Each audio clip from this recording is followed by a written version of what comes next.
dolzarb yangiliklari bilan dunyo yangiliklari o'z ishini boshladi. Orban Yevropa Ittifoqi rahbariyatini siyosiy shantajda aybladi. Putin: Rossiya yadroviy urushga tayyor. Shoygu eng yangi ko'p maqsadli armiya robotlari bilan tanishdi. Video. Rossiya qo'shinlari Chernigovaga hujum qildi. Qurbonlar va yaradorlar bor. Ummon va Birlashgan Arab Amirliklaridan o'tgan siklon ta'siri Afg'onistongacha sezildi. Iqlimshunos. Zelenskiy harbiy safarbarlik to'g'risidagi qonunni imzoladi.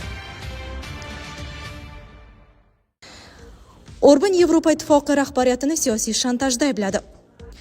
Vengriya bosh vaziri Viktor Orban Yevropa Ittifoqi rahbariyatini siyosiy shantajda aybladi va u barcha muhim loyihalarni barbod qilgani uchun iste'foga chiqishi kerakligini aytdi. Hozir Yevropa Ittifoqida yashil o'tish barqarorlik siyosati, migratsiya, sanksiyalar va harbiy siyosat kabi o'zlari tanlagan asosiy loyihalarga ega yetakchilar bor va ularning barchasi muvaffaqiyatsizlikka uchradi.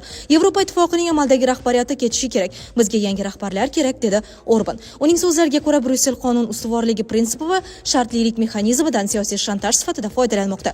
Yevropa komissiyasi rahbari Ursula von der Leyen Vengriya migratsiya va genderga qarshi siyosat tufayli Yevropa Ittifoqi fondlaridan pul ola olmasligini aniq aytdi. Putin: Rossiya yadroviy urushga tayyor. Rossiya prezidenti AQShning yadroviy salohiyati, Finlyandiya chegarasiga rus qo'shinlari joylashtirilishi va yadro qurollarini amalda sinab ko'rish haqida gapirdi. Harbiy texnik nuqtai nazardan Rossiya yadro urushiga tayyor, dedi prezident Vladimir Putin teleboshlovchi Kiselyovga bergan intervyusida. Shu bilan birga davlat rahbari hamma narsa bunchalik keskinlashib ketayotganiga ishonmaslikni ta'kidladi, deb yozmoqda RBK. Harbiy texnik nuqtai nazaridan biz albatta tayyormiz. Bizda ular doimo jangovar shay holatda, dedi Putin. Taktik yadro qurollari haqida gapirar ekan, prezident Ukrainadagi maxsus harbiy operatsiya vaqtida bunday qurollardan foydalanishga hech qanday ehtiyoj bo'lmaganini ta'kidladi. Bu uning xayoliga hech qachon bunday fikr kelmaganini anglatadimi degan savolga Putin shunday javob qaytardi: Yo'q, nima uchun? Bizning o'z tamoyillarimiz bor.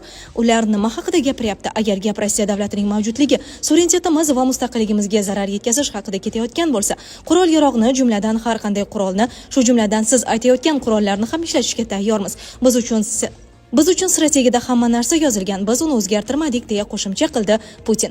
Davlat rahbari shuningdek bugungi kunda AQSh ham yadroviy kuchlarni rivojlantirayotgani, biroq bu ularning urush boshlashga tayyorligini anglatmasligini eslatdi. Shu bilan birga uning so'zlariga ko'ra, agar AQSh yadroviy sinovlarni o'tkazsa, Rossiya ham shunday qilishi mumkin. Yangi jangovar kalaklar paydo bo'lganda ba'zi ekspertlar fikricha ularni faqat kompyuterda sinab ko'rishning o'zi kifoya emas, ularni tabiiy ko'rinishda sinab ko'rish zarurligi bilan bog'liq. Amerika Qo'shma Shtatlaridagi ma'lum doiralarda bunday g'oyalar bor. Biz bu haqda bilamiz, biz ham kuzatyapmiz, dedi prezident.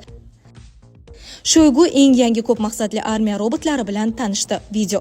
Rossiya mudofaa vaziri Sergey Shoygu Rossiya mudofaa sanoatining eng yangi ishlanmalari bilan tanishdi, deb xabar qilmoqda Mudofaa vazirligi. Mudofaa vaziriga 18 ta sanoat korxonasidan 30 dan ortiq istiqbolli qurollar, harbiy maxsus texnika va harbiy texnika vositalari taqdim etildi.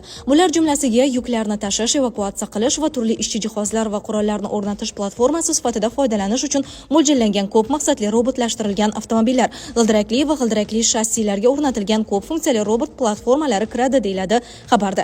Shoygu istiqbolli tibbiy robotlarni seriyali ishlab chiqarishni imkon qadar tezroq boshlash, ularni maxsus harbiy operatsiya zonasidagi sinovdan o'tkazish uchun jo'natish bo'yicha topshiriq berdi. Rossiya qo'shinlari Chernigovaga hujum qildi. Qurbon va yaradorlar bor. Rossiya qo'shinlari 17 aprel kuni Ukrainaning Chernigov viloyatiga hujum qildi. Oqibatda 11 kishi halok bo'ldi, 22 kishi jarohatlandi. Bu haqda shahar ma'muriyati rahbari Chaus xabar berdi. Vayronalar ostida qolgan odamlar bor. Qidiruv-qutqaruv operatsiyasi davom etmoqda. Rossiya qo'shinlari Chernigov markazida 3 ta raketa zarbasi bergan. Chernigov meri vazifasini bajaruvchi Aleksandr Lamenko ijtimoiy tuzilma obyektiga raketa tushganini aytmoqda.